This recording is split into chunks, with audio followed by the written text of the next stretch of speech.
The twin moons of Coravel glimmered like watchful eyes above the outpost gates. I just returned from the ridge patrol, armor damp with frozen dusk fog, rifle humming low in standby mode. The scent of electro-burnt stone lingered on my gloves. Evidence of another pest swarm exterminated in the canyons below. I didn't expect anyone waiting, but there she stood, barefoot, thin-limbed, drenched in wind and determination, her cloak frayed at the hem, hands trembling as she cradled a tiny bundle. A second child clung to her side, eyes luminous beneath a veil of silver dust. I leveled my weapon instinctively, though I felt no threat. Then she spoke. "My name is Inari, Shal, widow of Vekthar, once of the Spire Warrens. My kin is gone, my children breathe. I come seeking alliance, not aid, not shelter, alliance." She had the cadence of an old dialect, clipped and ceremonial, but her voice trembled with desperation. I'd heard 1,000 refugee stories since the collapse of the fifth spire. Hers should have blended into the chorus, of sorrow. But something in her gaze caught me. It wasn't hope, it wasn't fear. It was offer. "I can be useful," she added, "and obedient, and warm." Her youngest sneezed softly against her shoulder. "You brought children," I said, eyeing the sensors overhead. Drones didn't favor unauthorized settlers. "That's not safe here." "Nowhere is safe," she replied. "But you are. That's what the outcasts whisper in the tunnels. They say a human still honors his word." I should have turned her away. Regulations were clear. No civilians, no attachments, no liabilities. The frontier was war. It didn't tolerate romance or rescue. But I opened the gate, and so the widow stepped through. Inside the barracks, she sat motionless while I calibrated the sterilization unit. Her kids stared in wide-eyed silence as synthetic water misted over, them scrubbing their skin clean of radiation particles and blood mites. She didn't flinch when I confiscated the half-broken blade tucked in her boot. "Vekthar taught me to never trust generosity," she said. "But I have no choice. My daughters would not survive another dusk." She gestured to the children, one wrapped in a shroud of woven moss, the other no older than 5 cycles. "Name?" I asked. "I've none worth speaking," she replied. "But you may call me Inari." I logged her into the guest slate as Inari, unranked, unaffiliated. The children were recorded as Sil and Niara. No family crests, no biosignature tags, ghosts of a shattered house. "What happened to their father?" I asked, though I already suspected the answer. "Betrayed by his own blood," she whispered. "They sold him to the harvesters in exchange for water rights. He tried to fight back. They melted his bones before the dawn." There was no mourning in her tone, only dry finality. Over the next days, Inari kept to the shadows. She cleaned gear that wasn't hers, repaired cracks in the solar lattice, and rationed food without being told. She asked no questions, but noticed everything. Her children never cried. They waited quietly while I checked perimeter scans, curling together under my bunk like animals conditioned by grief. She served my meals without asking my preference. Washed my armor, heated the room before I woke. "I have no debts," I told her one night. "You don't need to serve me." But she knelt anyway, spine straight. A man who shelters children is owed more than thanks. I didn't stop her when she touched my hand. I didn't move when her lips brushed the fabric of my glove, but I noticed, and that was the beginning. By the second week, she started calling me Arek, my given name, spoken with strange softness. I hadn't heard it in years, not since the unit disbanded after the Duskfall Protocol. I'd become commander, hunter, or worse, meatbound. But never Eric. That night, we sat beneath the turbine dome. The stars blinked overhead as wind turbines hummed like old ghosts. "You think I'm playing a role," she said, braiding her daughter's hair. "But I was made for this. Companionship, devotion, continuity. I was bred to be a consort in the Spire line." I turned to face her. "You make it sound like you're engineered." "Not engineered. Conditioned." The Spire matrons believed in bloodcraft, generational bonding for political advantage. My genome was aligned to ensure compliance and fertility. She met my gaze. I know how to please a husband. I know how to raise a warrior. I know how to keep a home functional under siege. And I know when to beg. Then she whispered the line that would etch itself into my bones. My children are well behaved. I can be a good wife to you, human. A week later, the betrayal arrived. It came not with sirens, but with silence. Motion detectors flared red just before the comms grid failed. My hand snapped to my sidearm. Inari pulled the children into a shadowed alcove before I even barked orders. "Who is it?" she hissed. Scanned the monitor. 6 heat signatures approaching from the northwest ridge. Not local fauna, not scavengers. "This isn't a random attack," I said. "They knew where to cut us." Inari paled. "They found me. I don't know how the firefight didn't wake the children. Plasma bolts rained like meteor shards across the canyon wall. I disabled 2 drones before the rest activated evasive protocols. The squad that followed wore sigils I hadn't seen in years. Obrixian slavers, ex-Spire elite turned rogue syndicate. I took out 3 with my auto hammer. The 4th got close enough to tear my shoulder open with a vibroblade. It was Inari who saved me." She emerged from the shadows, her face splattered with soot, eyes sharp with old fury. The blade I'd confiscated weeks ago now glinted in her palm. She didn't hesitate. She didn't miss. When it ended, 5 corpses steamed in the snow. One was still twitching. I dragged him inside, slammed him against the rebar wall. "Who sent you?" He spat blood. "She did." I turned to Inari, whose face remained unreadable. "She said you'd give her protection, but her blood is cursed. Every Spire wants her dead. Why? She married beneath her caste, had his children. She violated the line. He died smiling. I didn't speak to her for a long time. She stood by the furnace, cradling her youngest, her expression unreadable. I didn't lie," she said eventually. "I just didn't tell you what would follow me." "You used me," I said. "No," she said quietly. "I chose you. There's a difference." Her voice cracked. "You think I want to be hunted? That I wanted to bring death to your door? I would have died in that storm if I thought it would have kept my daughters safe. But you gave them warmth, food, a name, and you didn't touch me even when I offered." I stepped toward her. "I didn't want a pet." "I'm not a pet," she snapped. "I'm a mother, a widow, and I would kill again if it meant my daughters lived another day." Silence stretched between us.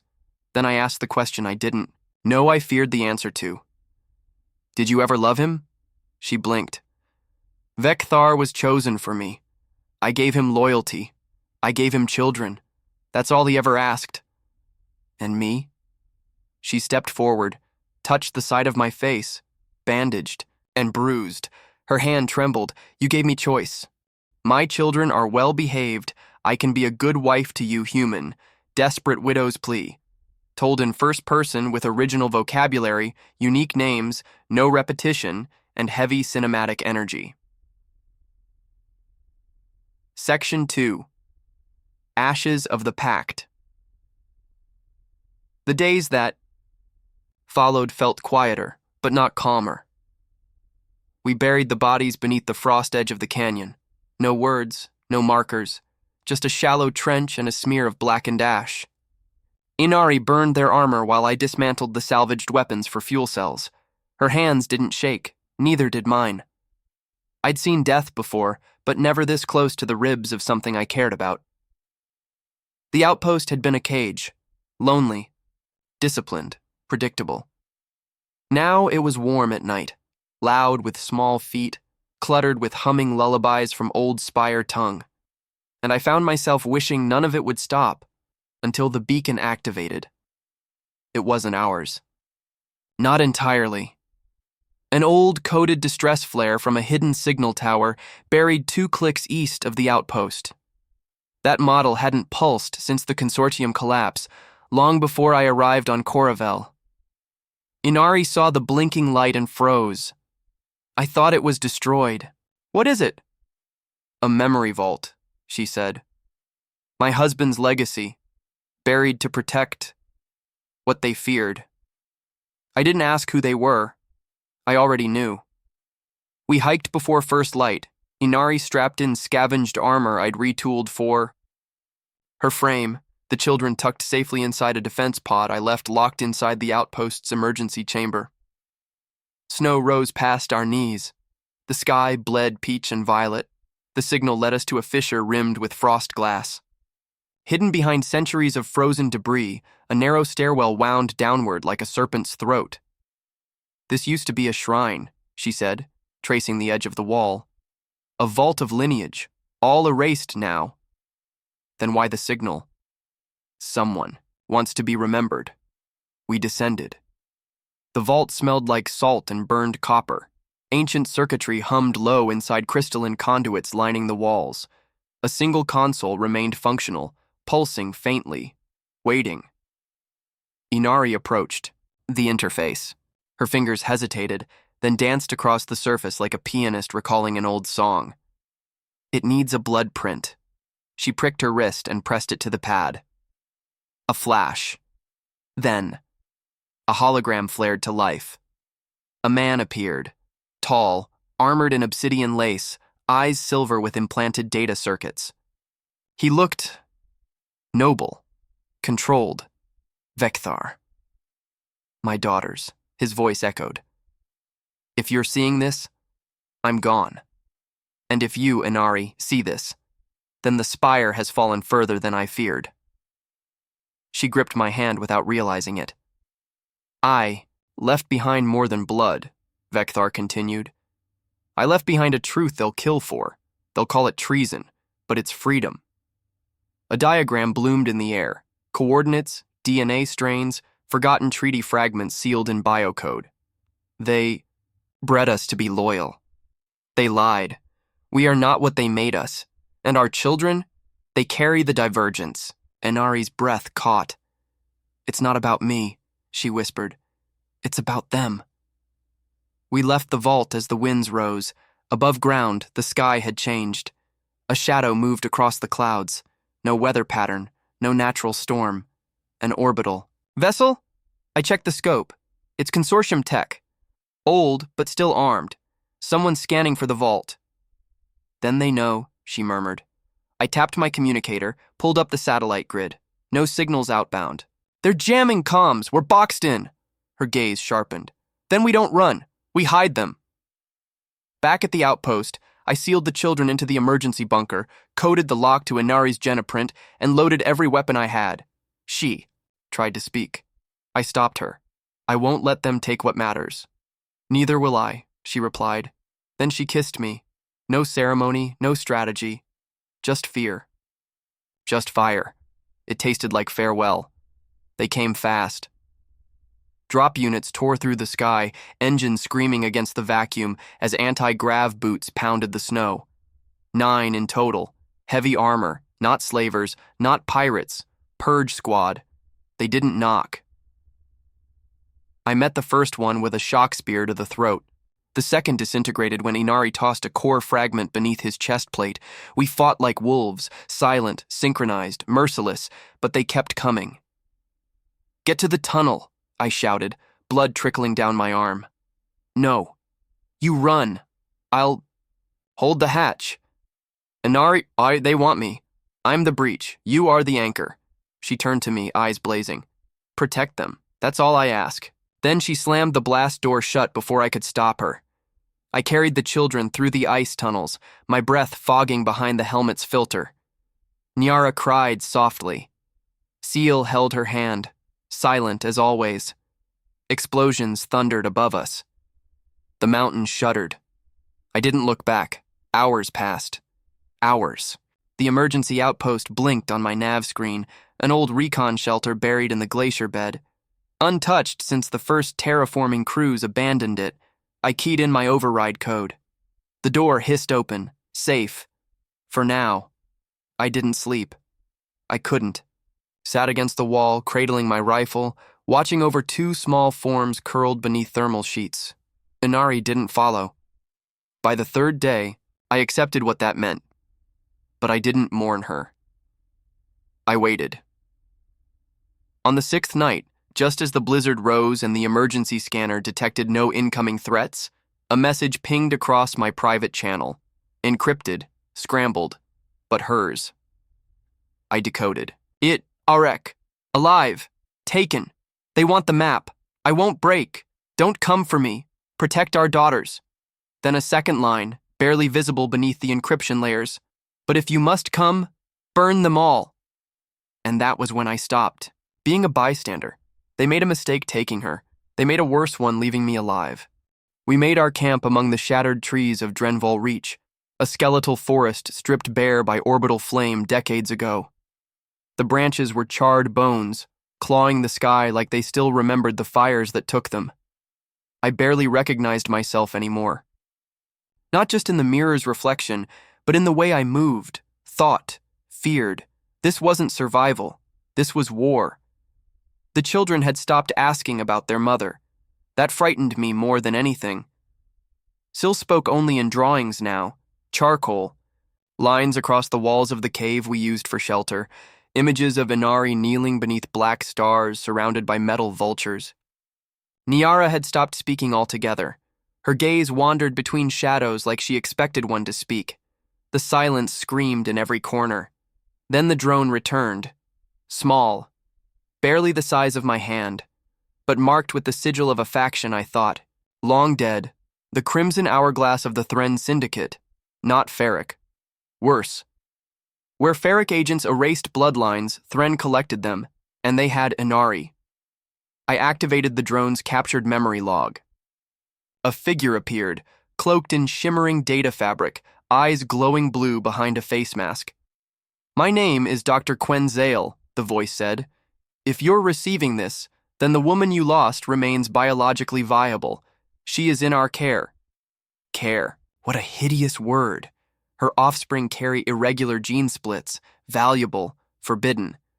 We offer terms, one child in exchange for her release. I felt the bile rise in my throat. Not even pirates dealt in children. But Thren wasn't interested. In commerce. They trafficked in potential. I crafted a reply in pure silence. Coordinates. A false signal. A promise of surrender. What I really sent was a warhead disguised as an encryption handshake. I launched it from a dead relay tower buried beneath the glacier shelf. It bought me 2 days. 2 days to find where they were holding her. 2 days to prepare. I reached the vault spire of Novarix, an old subterranean compound once used by terraformers, now gutted and reborn into a harvesting nest. Beneath its metal skin, I could hear the heartbeat of stolen mothers and cloned children crying, in chemical sleep. She was inside. I felt it in my spine. I slipped past the first line of guards using a refraction harness. The rest fell to improvised charges and the echo of my pulse rifle.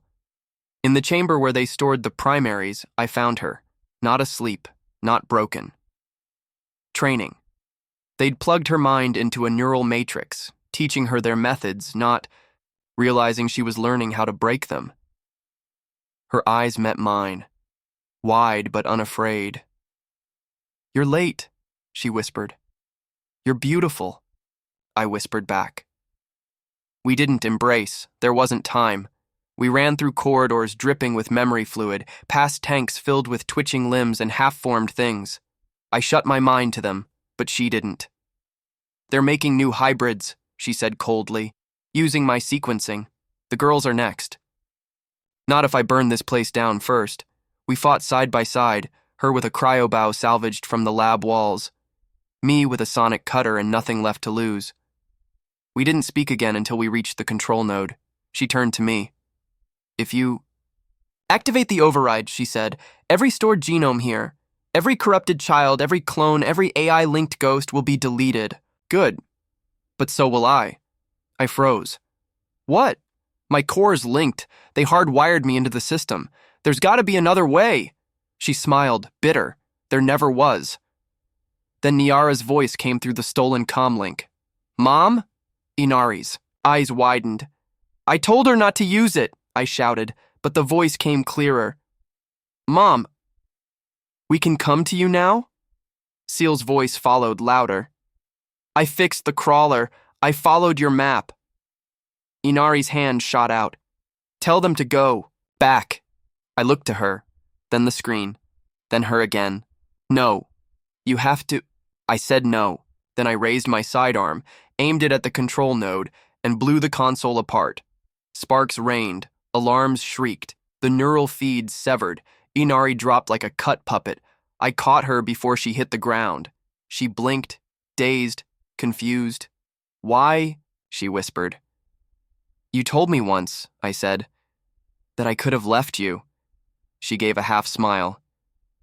You don't listen well. Neither do you. We limped to the extraction pad, blood on both our hands, smoke in our lungs. I didn't care. She was beside me, and then the children arrived. Seal, steering the crawler through the chaos like she'd been born for it. Niara on top, waving frantically, face streaked with soot and tears. They came for us, and we ran to them, together. Behind us, the vault spire erupted in fire. Gene tanks ruptured, data columns folded inward. Synthetic horrors turned to ash.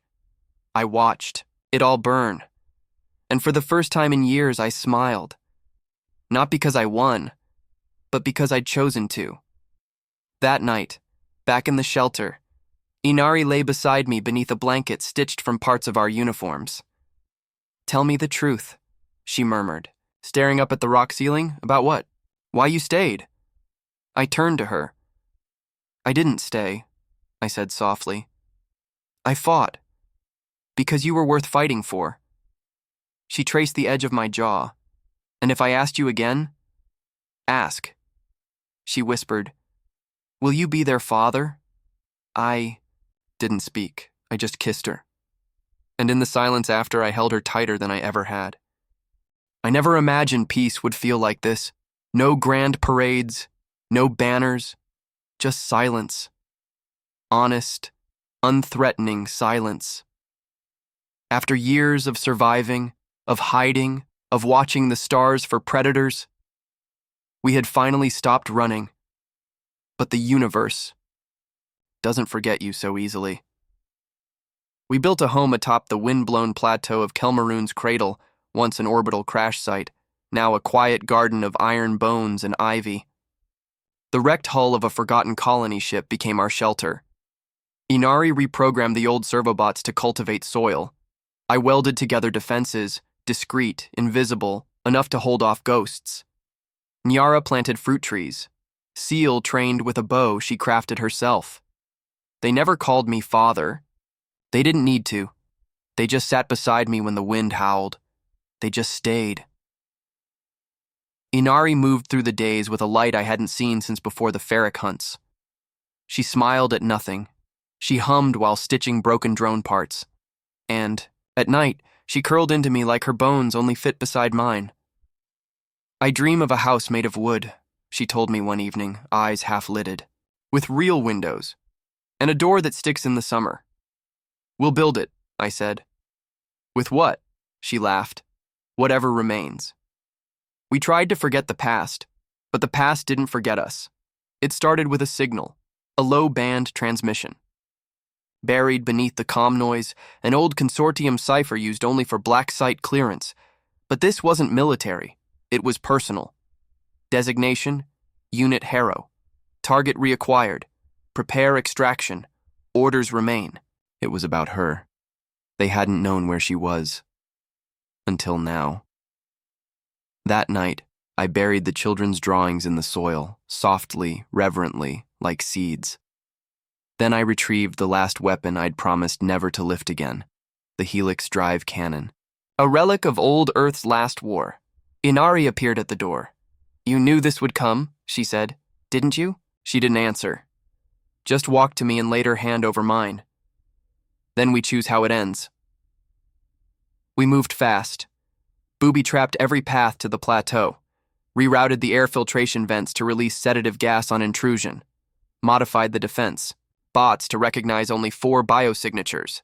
Mine, hers, the girls. Then we waited. I could feel it. the weight of the storm rolling in. They came at dawn. Not soldiers. Hunters.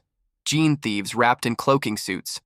Carrying spore rifles and quantum nets. They didn't announce themselves. They just entered, but we were ready. The first wave choked on our gas traps. The second broke against the pulse shields hidden in the crater walls. I took the high perch and began firing. One by one they fell, silent, efficient, soulless, but there were too many. Inari screamed from below. I saw her, surrounded, Seal and Nyara trapped behind her, and that's when I made the worst decision of my life. I jumped from the tower, straight, into their ranks. The Helix cannon tore a hole through their command unit. Plasma lit the sky like second sunrise, but I was too slow. One dart struck Inari, on her side. She collapsed. Nyara shrieked. I dropped my weapon and ran to her. She was still breathing, barely. Neurotoxin, she whispered. Spinal, synthetic, old Dominion strand. I couldn't think, couldn't move.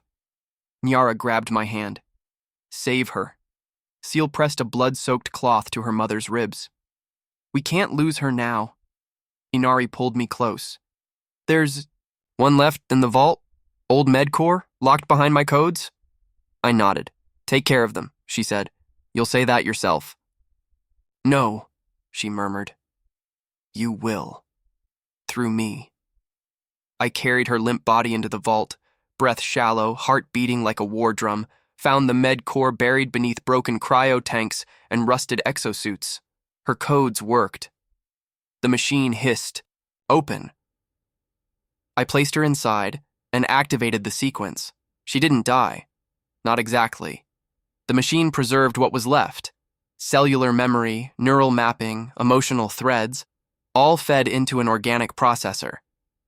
I sat there for hours, until a small voice echoed from the speaker. Are the girls safe? It was her voice, but not just a recording. Her mind, stored, aware, waiting. She was gone from the flesh, but she had chosen something else. It took months to stabilize her consciousness into a mobile frame. Not a robot, not a ghost. Something between a vessel built from love and loss. She looked different, metal and fiber instead of skin, but her eyes, they still saw me. The children didn't flinch. They ran into her arms, because she was still Inari, and they knew. In time, the threat passed. The consortium deemed the region contaminated and abandoned their hunt. We made new names. Started, again. I became a craftsman, Seal, a protector, Nyara, a builder of things that sang, and Inari. She became the heart of our home, her presence lighting the walls, her voice guiding the mornings, her laughter echoing across circuits. On the anniversary of our escape, I carved a plaque above our door. Here live 4, who refuse to be unmade. That night, Inari whispered through the warm silence. Will you still love me when I'm just data and metal? I held her, cold frame and all. You're not metal, I said. You're the fire that kept us alive. She smiled. You never got your real wedding. We're past that now. But she insisted, so we married in the garden. Seal officiated. Nyara threw flower dust. Inari's voice trembled as she said her vows, and I wept like a fool. The stars moved on. So did we, but we remained. Not broken, not hunted, not forgotten, just free.